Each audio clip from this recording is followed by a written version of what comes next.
good to have you here. This batch is built around a really uncomfortable kind of fear. Someone takes a normal relationship, a simple request, or a piece of trust, and quietly turns it into leverage. None of these stories begin with some obvious monster. They begin with family support groups, work, online conversations, and people who seem believable enough for one more reply or one small favor. And that is where things start to go wrong. These stories are tense, personal, and frustrating in a way that feels very real, because the people involved often know something is off before they can actually prove it. If grounded horror is your thing, consider subscribing and giving the video a like. It helps the channel more than you might think. Get settled, and we'll start with a family story that changes 7 years of history.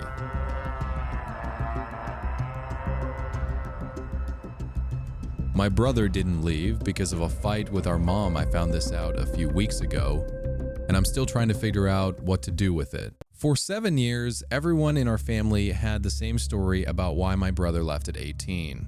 He had one awful fight with mom, went to live with dad, and barely came back. We said he was punishing her. I said that too. Mom is selling the house, so she asked us to clear out the garage and old rooms. My brother agreed to come for a few hours, but only before she arrived. I thought that was petty, honestly, but normal for him. He was fine in the garage and his old bedroom. The problem started when we reached the office Mom's former fiance used. 2 boxes of papers and old cords sat against the wall. My brother stopped in the doorway and said he wasn't going in. I got irritated. I thought he was making the old family conflict everybody else's problem again. Then he asked, "Do you remember Nico?" I did. Nico was an online friend he played with almost every night. Mom talked about him like a kid from school and was relieved my brother had somebody. We sat in my car outside. My brother kept looking back at the house. "There was never a teenager named Nico," he said. They met through a cooperative game when my brother was about 15, then moved to private messages. Nico claimed to be his age and shared enough that it felt real. Before anyone asks, no, I did not see the messages. Most are gone, and he made it clear some things were off limits. He told me enough. He had written about questioning his sexuality, being angry with mom, and stealing money from her room, then lying about it. Nico shared supposed secrets too, so it never felt one-sided. By then, mom's fiance lived in the house and used that office as a workroom. One afternoon, my brother needed to print a school form. The printer was connected to the man's laptop, and a notification came up with Nico's name, Avatar, and the start of a message my brother had sent minutes earlier. He closed the laptop and said nothing. Maybe the fiance had gotten into someone else's account or copied the name. It made little sense, but he was 15 and the man lived down the hall. My brother stopped answering Nico.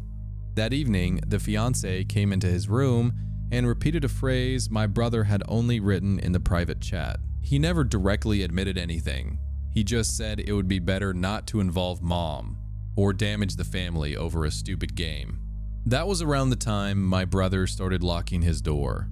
I remember the fiance complaining that he had become secretive and acted like every adult was against him. At the time, I believed him. After that, the man made clear what he had. He could show mom the stolen money confession, the things said about her, and private messages my brother was terrified of anyone reading. If accused, he could claim Nico was somebody else, or that my brother made the account to cause trouble. My brother thought mom would demand everything and pull dad or other relatives in. He had no idea who would believe him, and he was not willing to have every private thing passed around. So the fiance told him to keep replying to Nico as if nothing had happened. This is the part I have trouble explaining without making it sound dramatic. The fake friendship did not end when my brother found out. He had to keep talking to it. The questions changed. Nico started asking whether mom had talked to the bank, met with a lawyer, or said anything about making the fiancé leave. My brother did not know every answer. Sometimes he lied or waited before replying. Sometimes he said he had heard nothing. But the man was in the same house and could check enough to let him know when he had been caught. I started remembering things I had not thought about in years. My brother would ask where mom was going or interrupt a conversation about money, then pretend he did not care. Sometimes he went straight to his room after dinner and cleared his browser history. Mom thought he was monitoring her because he was jealous of her relationship. I agreed with her. I even told him once that mom had a right to her own life and he needed to stop acting like her relationship was his decision. He did not bring that up to blame me. He only said that after I told him that, he stopped seeing me as someone he could safely talk to. By 17, he had stopped thinking about exposing the fiancé. He was thinking about leaving. He saved no evidence. Some messages were deleted from shame, others disappeared when devices changed. Keeping copies felt dangerous. Dad lived about 2 hours away, and my brother already stayed there some weekends. He had a room there. Not long before turning 18, he asked if he could stay longer after his birthday. He did not mention Nico. He only said he could not keep living with mom and her fiancé. As far as Dad knew, it was a bad family situation, and nothing more. There was no perfect escape plan. On one visit, my brother took his documents, a few clothes, and whatever fit in a regular bag. Most of his things stayed in the house. The day he left, he deleted the gaming account, and his main email, stopped using his old number, and did not come back after Dad picked him up. The last fight with mom really happened. I wasn't punishing her, he told me. I wasn't choosing Dad over her. I was waiting until I could leave without permission and without explaining everything first. He let the fight become the family explanation because it was easier than telling anyone that mom's partner had spent years inside conversations he thought were private. Moving did not make him impossible to find. It stopped the man from walking down the hall, checking what he had said, and letting him know when he lied. Once the accounts were gone and my brother stopped answering, Nico never appeared again. I did not ask what else was in the messages or suggest recovering old accounts. I did not ask where the fiancé is now. My brother said he wanted no investigation and no contact with him. He let me tell mom only this. Nico had been her fiancé. The messages were used to pressure him and get information about her. And leaving was how he stopped it. My brother left before I went back inside. Mom had arrived by then, and I told her only what he allowed. At first, she asked about proof and dates. Then she remembered talks about the bank and times her fiancé knew plans she was sure she had not shared. She admitted she had spent years telling relatives that her son left because he wanted to hurt her. Then she asked if she could call him. I told her that had to be his decision. Later, she sent him a short message saying she no longer believed he had left to cause her pain and would not demand details. He did not answer right away. When he finally did, he only said he got the message. The house sold. My brother did not come to the closing, and this did not fix their relationship. Mom stopped asking me to convince him to come back. She stopped telling relatives the last fight was why he left. I stopped saying it too. Having to keep speaking to Nico after discovering who was behind the account is just deeply disturbing. His mother's fiancé did not only invade his privacy once, he forced him to continue performing a friendship he already knew was fake, while using shame and private information to keep him quiet. And then the family interpreted all of his fear as jealousy, anger, and punishment. That has to be devastating to look back on. especially for the sibling who now remembers helping reinforce that version of him. I respect that the brother was allowed to set the limits afterward. No forced confrontation, no demand for every detail, and no pretending one apology could repair 7 years. The next story takes that same idea of emotional leverage into a completely different setting. I'm posting this because I still don't know if I did the right thing, and I'm tired of going back over the same messages in my head. A few years ago, I joined a Discord support server while caring for a seriously ill relative.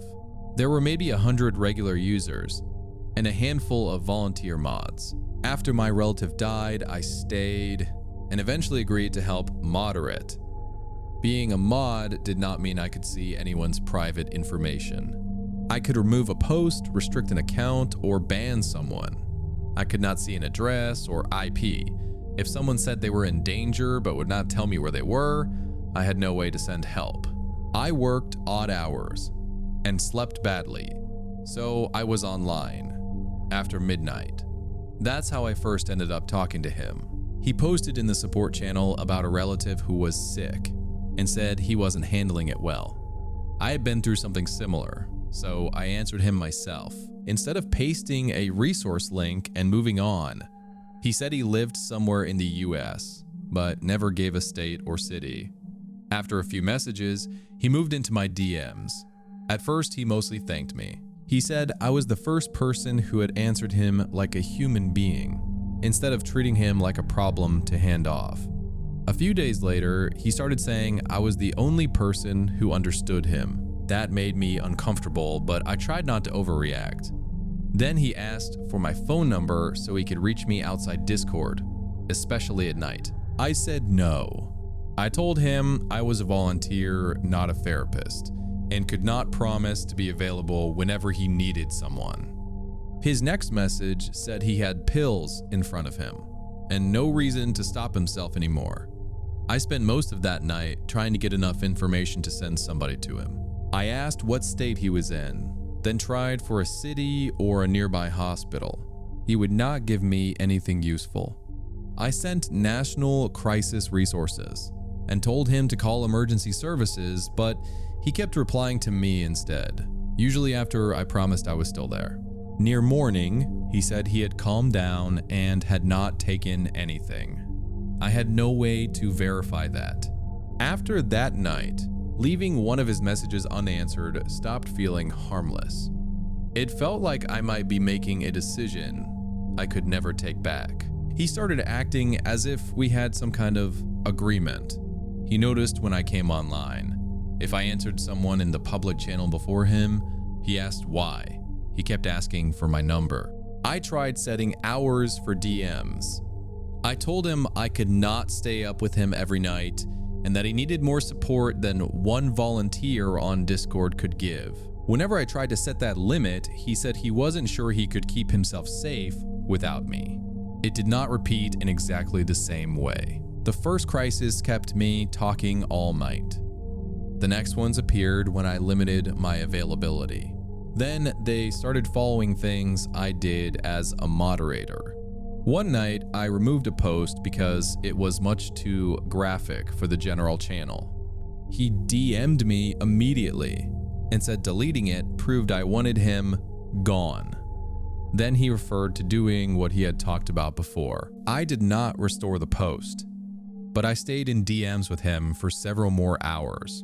The team had already discussed a longer restriction, and I asked them to wait. The rules stayed in place, but he still got my full attention. And the next consequence was delayed. The private mod channel was split. One person said we could not punish somebody in the middle of a crisis. Another said we were volunteers, doing work none of us were trained for. I kept answering because nobody could check whether he was safe, and I was scared of seeing a direct threat and choosing not to respond. A few weeks later, another woman asked how long he had been messaging me privately. She showed me their conversation. He had called her the only person he trusted. When she refused a private voice call, he sent a message about not being able to stop himself if she left. Soon after, a second woman sent screenshots from different nights. The wording wasn't identical, but the pattern was hard to miss. He told her they had a special connection. She said she needed to sleep. Then, he mentioned being in immediate danger. Some of those dates overlapped with nights when he had told me I was the only person he had. I want to be careful here, because this is where people decide the whole thing was fake. I still can't say that. The screenshots did not prove he had never been in danger or that he planned all of it. A person can be genuinely unwell and still pressure other people. What they proved was that the only person part was not true, and the crisis messages kept showing up when someone told him no. The mod team still could not agree on what that meant, so I suggested a boundary instead of trying to label him. We would not reverse a moderation decision because of a threat. If he said he was in immediate danger, we would send national crisis resources and tell him to contact emergency services. None of us would stay as his personal overnight support person. It wasn't an official policy. It was just the first clear limit we had managed to agree on. I told him without accusing him of lying. He apologized and said he had not realized how much pressure he was putting on people. Not long after, when I didn't answer him right away, he said he might be in immediate danger. A few nights later, he posted a long graphic message in the general channel. Part of it was aimed at the woman who had stopped answering his DMs. I removed it, gave him a temporary restriction, and put the reason in the mod log. He messaged me almost immediately. He wanted the post restored and the restriction removed. He said I had humiliated him and taken away the last place where he could get help. Then he said that if the restriction was still there by morning, something would happen to him and the saved messages would show everyone who had pushed him to it. A month earlier, I would have removed the restriction. I know I would have. I would have stayed up until daylight trying to keep him talking. I felt the same pull again. What if this was the one time I refused and he actually did it, but he was asking me to reverse a moderation decision by making me responsible for whether he lived through the night? I did not have to prove he was lying to understand that. I copied the full DM exchange into the private mod channel. I sent him the national crisis line and told him to call emergency services if he was about to hurt himself. I reminded him that I still did not know where he was, so I could not send anyone to him, and that I could not be his private crisis support. He did not acknowledge any of that. He kept asking whether I was going to remove the restriction. When I stopped answering that question, he said I was choosing to leave him alone and knew what the result might be. I read those messages more times than I want to admit. Then I stopped replying, blocked his account from contacting me, and banned him from the server. There was no confirmation afterward. Nobody appeared in the mod channel to say he was safe, and we had no way to check. Not long after, someone sent us screenshots from a neighboring community. He had posted cropped sections of our DMs.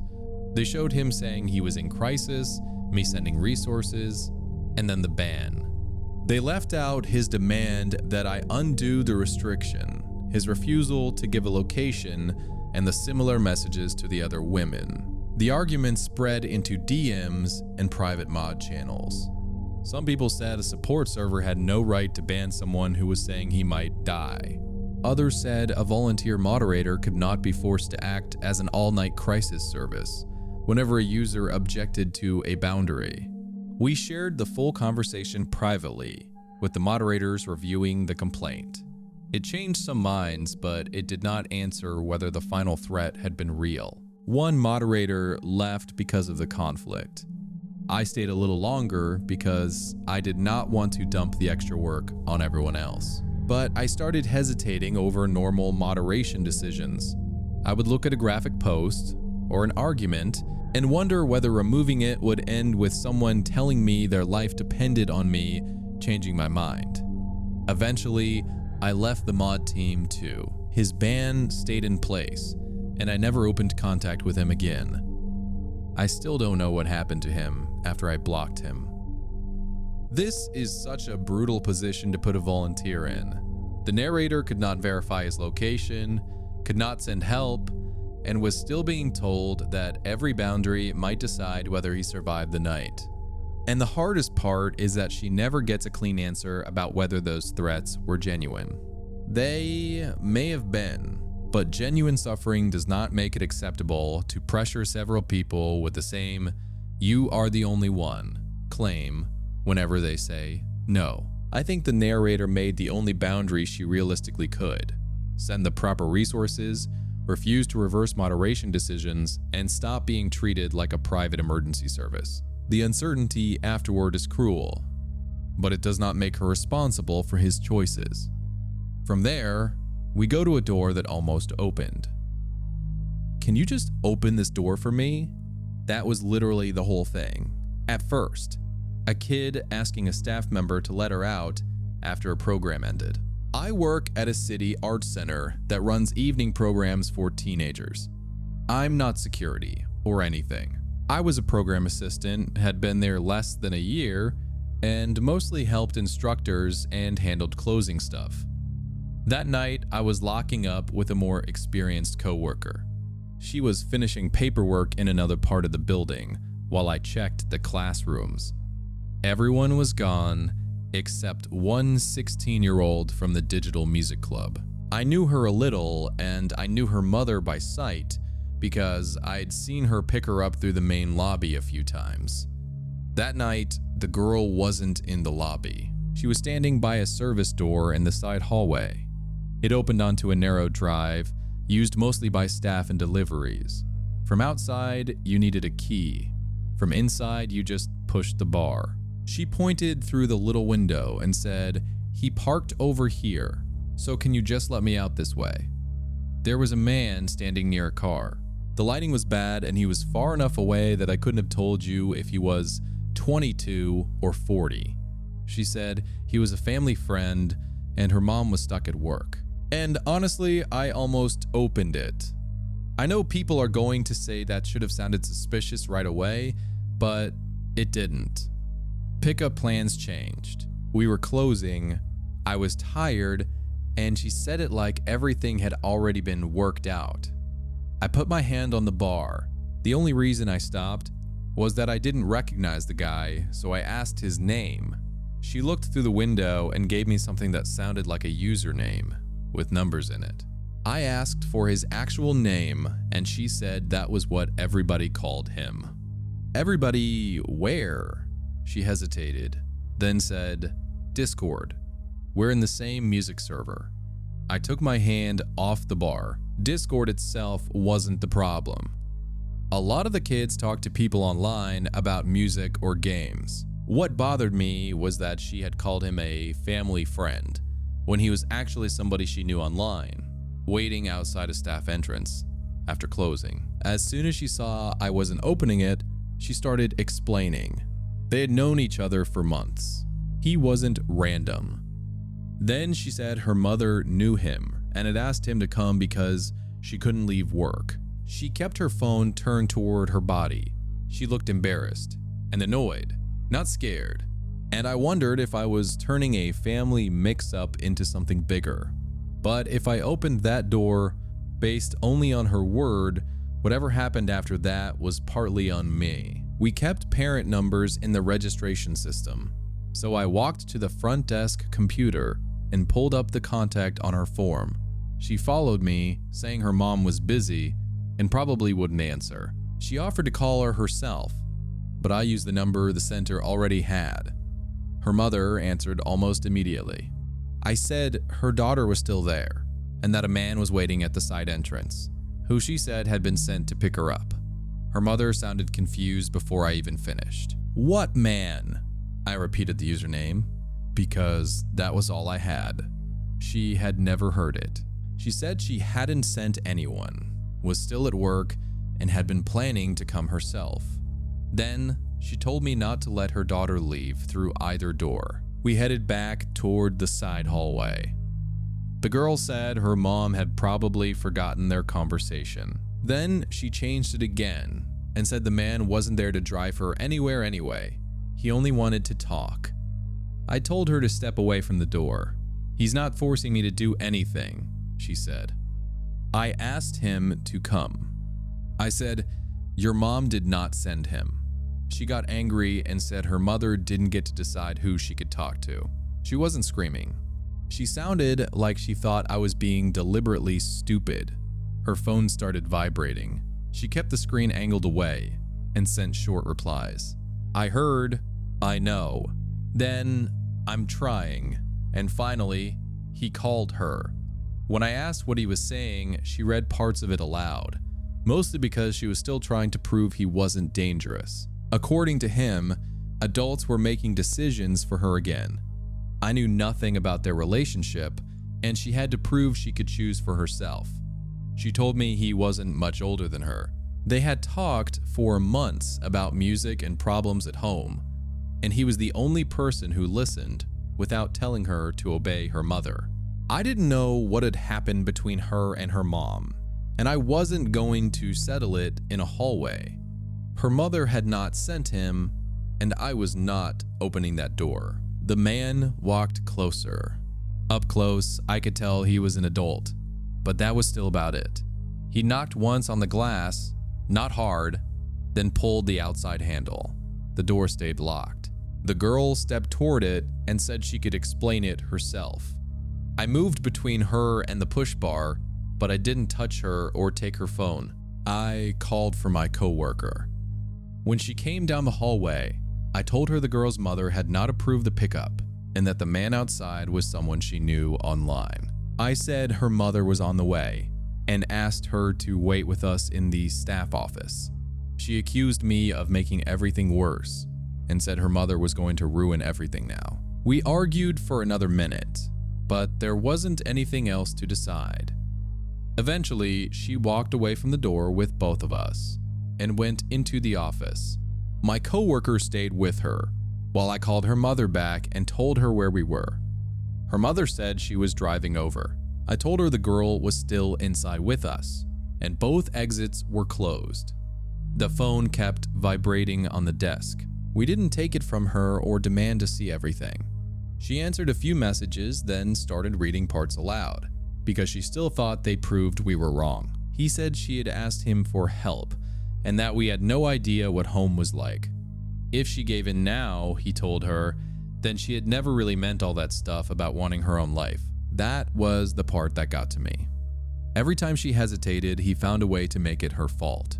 Her mother was coming because she was letting adults control her again.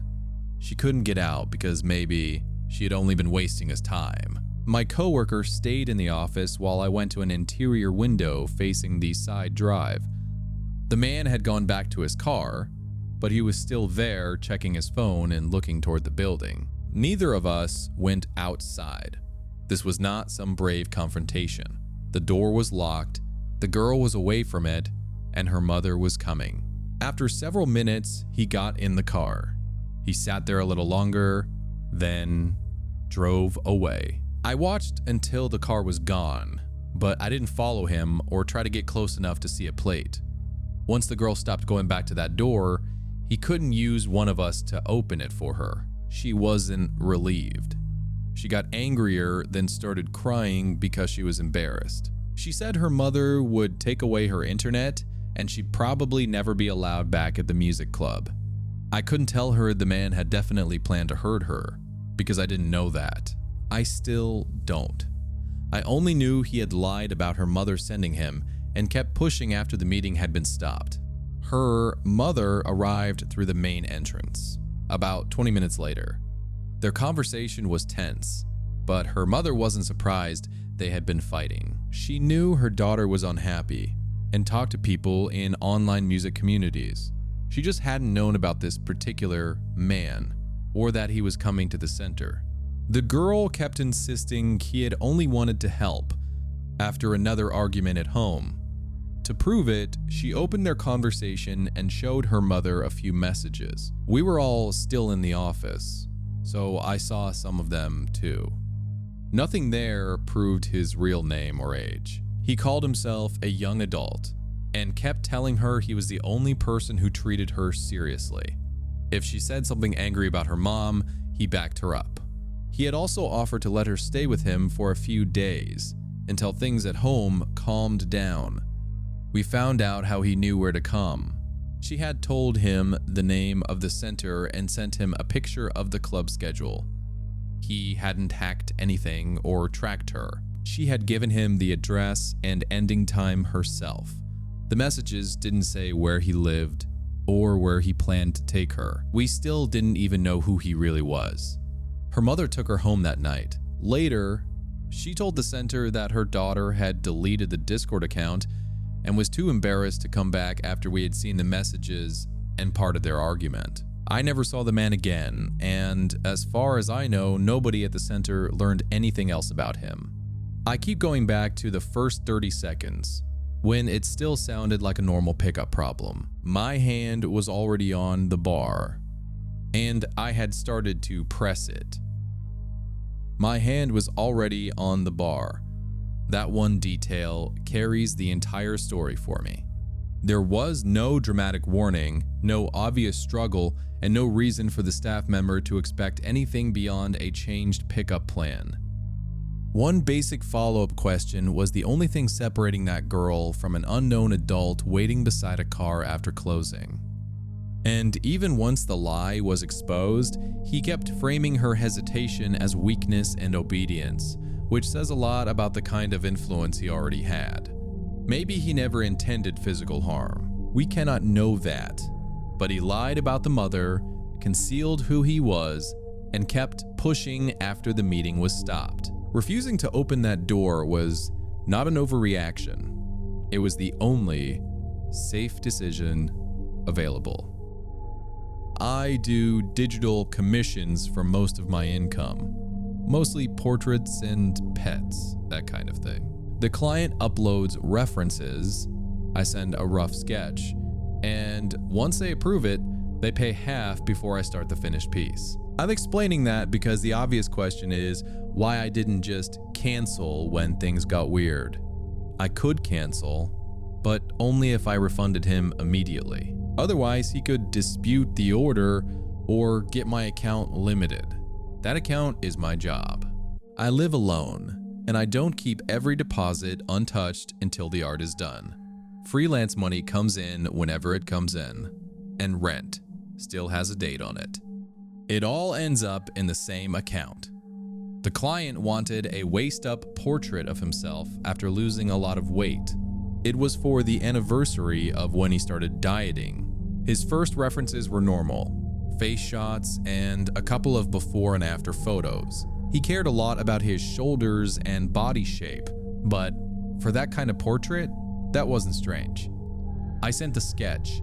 He approved it and he paid around $160. A few days later, some of that money had already gone toward rent and bills, so I no longer had the full refund available. Then, he uploaded a shirtless photo and asked me to make his chest and waist more accurate. I told him I could work from a picture in a tank top or workout clothes, but I did not accept nude or sexual references. He said it was only for anatomy. I should have repeated the rule and left it there. Instead, because I didn't want him thinking I was singling him out, I told him another client had intentionally sent me explicit material before. After that, I made the same rule for everyone. He apologized and said he would replace the photo, so I kept working. I thought that was over. The next upload was a folder. I opened the first file and closed it almost immediately because it was much more explicit. I told him again that I would not use anything like that. He said I was treating him like the previous client and wanted me to confirm that I wasn't disgusted by his body. Looking back, it feels like I handed him the exact explanation he needed. I don't know if the first photo was a test or if he only figured it out afterward. I stopped opening attachments. I sent him the version I had and said I could finish from the approved sketch and original references. Any other corrections needed to be written in the messages. He refused to discuss the drawing until I opened the new files. Then, he uploaded a photo of some pills and wrote that there was no point in living if even someone he had paid Couldn't stand to look at him. I didn't know if the pills were real or if he would actually hurt himself. I told him I couldn't help him with that and that he needed to call someone close to him or emergency services. He ignored that and went straight back to the folder. He said all I had to do was open it and tell him his body didn't disgust me. By then, I didn't have enough money left to refund him. Waiting for another commission meant staying in contact, and he wouldn't let me finish from the references he had approved. Maybe I should have canceled anyway, but I did not have an extra $160. He suggested the platform's audio call so he could calmly explain. One last correction. I agreed, because I was still trying to drag the conversation back to the portrait. Before the call, I wrote again that I would not open any new material. As soon as we connected, he asked if I could see the last folder. I said yes, but I wasn't opening it. I could finish from the original photos. He said that wasn't the portrait he wanted. Then he asked why I was so disgusted by him and brought up the other client again. I tried to talk about the drawing. He kept asking me to open the folder while he listened, so he could hear my reaction. When I said I was ending the call, he mentioned the pills again and said he didn't know what he might do after I hung up. But the condition was still the same. I had to open the folder, look at him, and tell him I wasn't disgusted. That was when I understood he wasn't going to let me complete the job unless I did what he wanted. I told him I was not opening the files, and I ended the call. Then I called my sister. I told her I needed enough money to refund a client right away, and that I would explain later. I was embarrassed because the whole thing sounded ridiculous out loud. She sent it without making me explain. As soon as it cleared, I issued the full refund, sent one short message saying I was ending the commission, and blocked him after the cancellation was confirmed. There was no dispute, and I never heard from him again. I don't know if the pills were real, what he did after the call, or whether he had done this to other artists. I didn't go looking. For a few weeks, even normal reference folders made me hesitate. I would reread harmless messages and wonder if I was missing something. I removed individual male portraits from my order form for a while, and stuck to family pictures, pets, and people I had worked with before. I know I gave a stranger the exact reason for one of my boundaries. I regret that, but I don't think it made me responsible for what he did. I still get angry at myself for believing that, if I explained the rule clearly enough, he would act normal. I couldn't stop taking commissions because I had no other steady income. I made less for a while, and for the next several months, I paid my sister back, a little at a time. There is something especially ugly about using a person's financial situation to keep crossing their boundary. The client knew the artist could not immediately refund the deposit, and every attempt to bring the conversation back to the portrait became another demand that she view sexual material and reassure him. Then he added the pills, making refusal feel like it might have fatal consequences. That is not a misunderstanding about artistic references. It is coercion. And I hate that she still blames herself for explaining why the rule existed. Giving someone context for a boundary is not permission for them to study it and find a way around it. Calling her sister, refunding the money, and ending contact cost her financially, but it finally removed the control he had built around that commission. I'm posting this because I'm still angry about it, but I'm also embarrassed by the part I played. I did something impulsive, got hurt, and lost most of the merchandise anyway. I know I should have backed off. That still doesn't make what she did okay. I sell repaired vintage jackets through Instagram. It's a small side business I run out of my apartment. Most of the work is boring, slow stuff, like replacing a lining or fixing a seam that looks fine, until you put any weight on it. I use the same neighborhood dry cleaner for cleaning and local pickups because I know the owner, and it has always been convenient. One afternoon, she called while I was in my car, less than 10 minutes away. She said a woman had brought back one of the 4 jackets from an order I'd left there earlier that week. It had a grease stain on the sleeve, and the woman wanted it cleaned that day.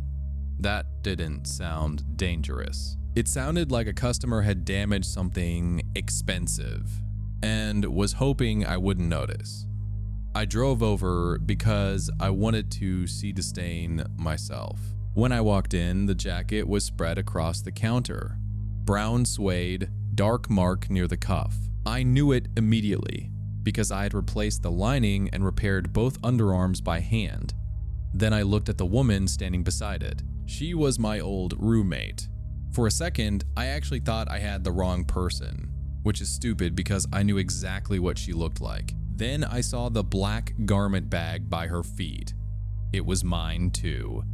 I recognized the bent zipper pull and the strip of masking tape with my order number on it. I asked where the other jackets were. She didn't answer, so I asked why she had contacted me from an account claiming to belong to a salon.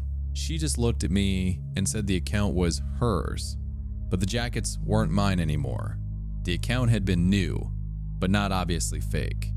Whoever was behind it said she ran a small salon and needed 4 jackets for a local photo shoot. She offered half through Venmo as a non-refundable deposit and said she'd send the rest the next day, after trying everything on the models.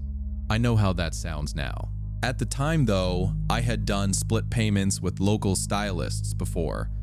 The deposit came through, so I approved the pickup under the buyer's name. The dry cleaner wasn't handling the sale or checking the balance. They were only holding a package I had personally cleared for release. A few days passed without the second payment.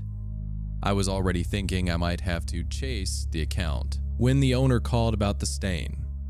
I had weeks of work in those 4 pieces and was counting on the money for bills, so I dropped what I was doing and drove over. I thought I was meeting a client who had ruined a sleeve.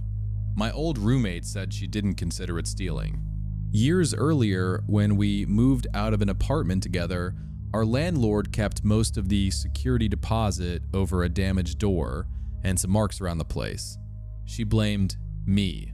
I blamed her for other damage. We had one ugly argument about who owed whom, moved out, and stopped speaking. Apparently, she had kept the argument going by herself. She said the jackets were what I owed her. I asked why she had bothered paying the deposit, and she shrugged. Because you wouldn't have handed me 4 expensive jackets without it. According to her, she had already sold 1 on Marketplace. The stained one was on the counter and the other 2 were in the bag by her feet. I still don't know whether she really sold the 4th one or how much planning went into the account. What I knew in that moment was that she wasn't returning the order because I asked nicely. The owner told us to lower our voices. She said she could keep the stained jacket behind the counter while we figured things out. But when she asked my old roommate to leave the garment bag too, she refused and pressed it against her leg. She called the jackets inside compensation. I told her to put the bag on the counter. Whatever happened with our old deposit, she couldn't collect a debt by taking inventory from my business. She said, "I already told you. We're even." This is the part I keep replaying. I should have stopped. Instead, I bent down and grabbed both handles. She planted her shoe on the bottom of the bag. I pulled, and it barely moved, so I pulled harder. In my head, I was going to yank it free, put it on the counter, and end the whole stupid argument. We tugged on it for a few seconds, in front of the register. Then she shoved me with her shoulder and forearm. It was one hard push, nothing more. I stepped sideways, caught my foot on the metal base of a clothing rack, and fell into a low rolling cart used for hanging orders. I threw my hand out.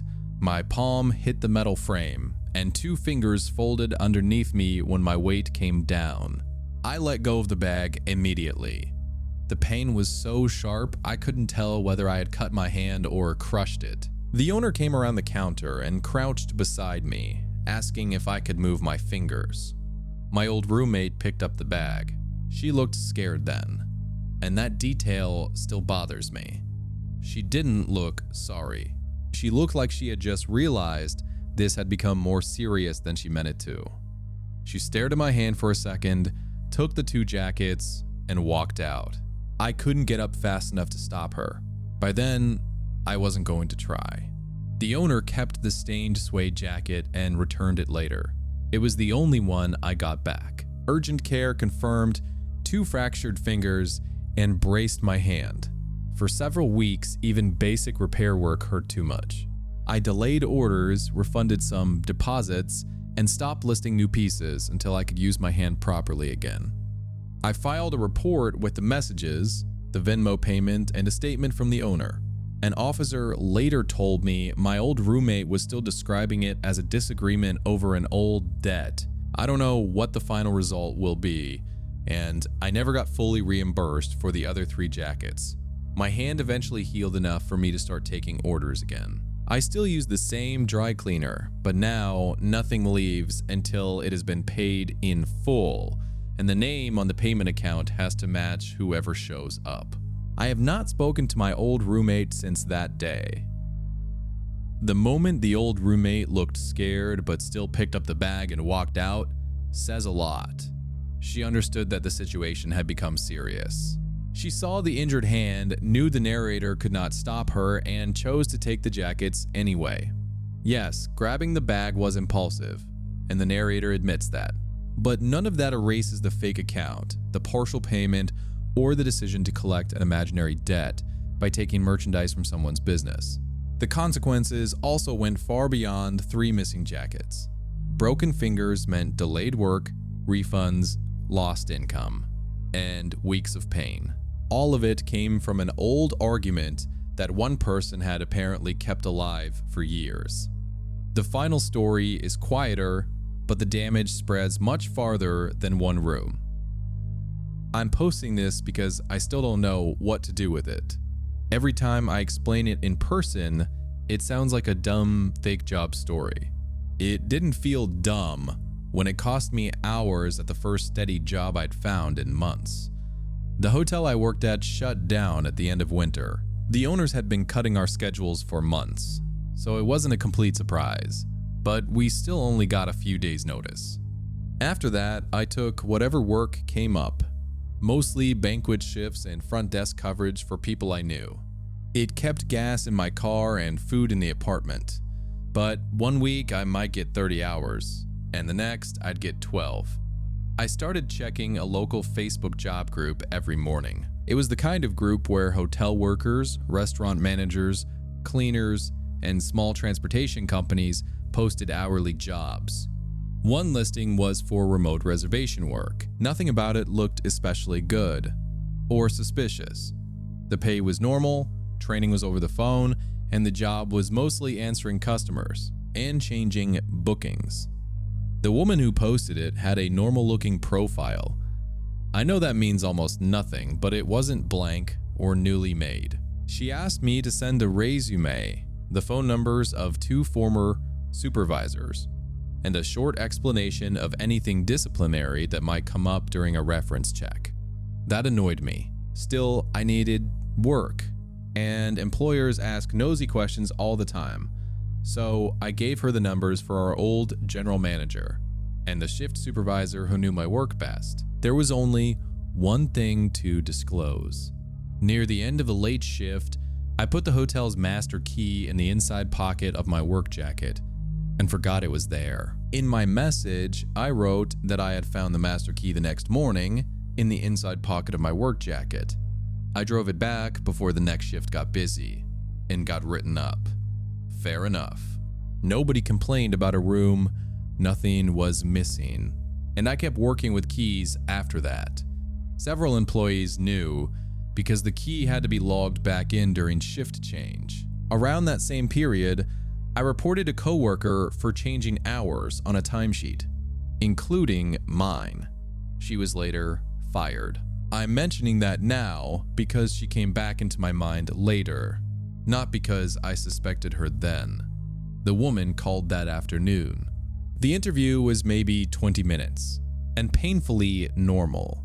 She asked what reservation system I had used, how I dealt with angry customers, and whether I could work weekends from home. A few days later, she sent a polite message saying they had chosen another candidate. As far as I was concerned, it was over.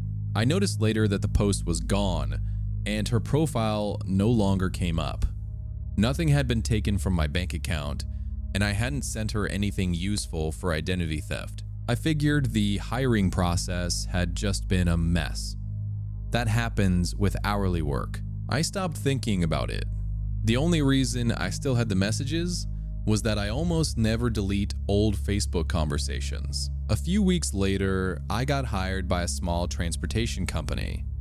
We arranged medical and airport rides. I answered calls and helped update route sheets when plans changed. On some evening shifts, I was nearly alone in the office, with access to customer addresses and several vehicle keys. The owner couldn't promise 40 hours every week, but he gave me enough that I stopped looking for side work. I updated the workplace line on Facebook because people from the hotel kept sending me listings and asking whether I had found anything. I trained for a few weeks. Nothing unusual happened. Then my old shift supervisor called while I was getting ready for work and asked if I was having some kind of problem with somebody. I said not that I knew of. He told me a woman claiming to be a former hotel employee had messaged him. She said I hadn't taken the master key home by accident. According to her, I kept it on purpose, came back while I was off the clock, and might have gone into guest rooms. She also warned him that I shouldn't be trusted around keys or customer information. He knew what the real write-up said and told me he didn't believe her version. But she had his name, my dates at the hotel, and enough true detail that he wanted to know what was going on. I had no answer. About an hour later, the old general manager called and said he had received almost the same message. That was when it stopped looking random. Those were the exact two people whose numbers I had sent for the remote job. The general manager was an obvious reference. The night supervisor wasn't. He was somebody I chose because he had worked closely with me during a specific stretch of time. Whoever sent the messages had my list. When I got to the transportation office, the owner asked me to come in before I clocked in. He turned his monitor toward me and showed me an email sent to the company's general inbox. It repeated the story about the hotel key, named both former supervisors, and pointed out that I now had access to customer addresses and vehicle keys. He told me an anonymous email wasn't proof, but he couldn't ignore it either. Part of the story was real, and whoever wrote it knew names and dates. Until he understood what was going on, I wouldn't be working evening shifts alone. He didn't fire me or suspend me completely. But when he opened the next 2 weeks of the schedule, most of my evening hours were gone. I asked him to scroll back up. In the middle of the email, the woman wrote that I had admitted I found the master key the next morning in the inside pocket of my work jacket. Other employees knew I had taken the key home. The write-up existed, but that exact sentence was mine. I had typed it to the woman from the job post. I pulled out my phone and searched my old messages. The conversation was still there, including her request for the 2 numbers, my explanation of the key, the phone interview, and the rejection. I handed him the phone and let him read it. He read that sentence twice, then looked back at the email. He still didn't call the accusation false, and honestly, I understood why. I had shown where the wording came from, not who was behind the account. The real write-up still existed. I called the old general manager and put him on speaker. He confirmed that I returned the key on my own before the next shift got busy. There had been no guest complaints, and no reason to think I entered any room while I was off the clock. He said I had been written up for taking controlled property home, not for theft. Then I called the shift supervisor. He told the owner the incident had been treated as a minor procedure violation, and that I had continued working with keys afterward. Neither man recognized the woman who had contacted them. I forwarded the owner screenshots of the job conversation and gave him both numbers again. He asked my former supervisors to send short written statements. Until he reviewed them, the restrictions stayed in place. I agreed to take daytime shifts with another employee because I needed the job. Arguing in his office wasn't going to put my hours back. Both supervisors sent statements. After the owner checked them, the company kept me and started adding my evening shifts back, a few at a time. Within about 2 weeks, I had my normal access again. No other email came into the office, and the woman from the job post never contacted me directly. There was no big reveal where Facebook traced the account or somebody confessed. I went over the people who could have known enough to do it. They needed to know about the key and have some way of seeing where I worked afterward. The coworker I had reported over the timesheets fit better than anyone else I could think of. She knew about the write-up, had been in the same local job group, and had a reason to dislike me. But that is still only my guess. I never contacted her, and I never told my boss she was responsible. I can't prove the profile belonged to her or that she sent any of the messages. I also don't know whether those 3 people were the only ones who received them. I kept the job. The hours I lost were never paid back, and I still don't know how many people were sent that version of me. That exact sentence about the master key is the detail that turns a strange complaint into something genuinely sinister. Whoever created that job post did not just collect references. They collected a carefully worded admission, waited until the narrator found steady work, and then reused his own language to make the accusation sound credible. And because part of the story was true, he could not simply laugh it off. His boss had customer addresses and vehicle keys to think about. So even after the likely setup became clear, the narrator still lost hours. There is no confession, no confirmed identity, and no way to know how many people received the message. He kept the job, but somebody successfully created a more dangerous version of him and sent it into the world. That uncertainty is what makes the ending so unsettling. I think the shared fear in this batch is not simply being lied to. It is realizing that something you offered in good faith, privacy, empathy, access, money, or personal history has been turned into a way to control you.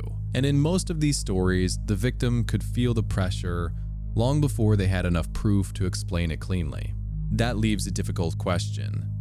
At what point does helping someone, trusting someone, or giving them the benefit of the doubt become too expensive? Let me know where you think that line was crossed in these stories. If you enjoyed the video, a like and a subscription both help keep these longer uploads going. Thank you for spending part of your day here and listening all the way through. Take care of yourselves, and I'll talk to you again in another video.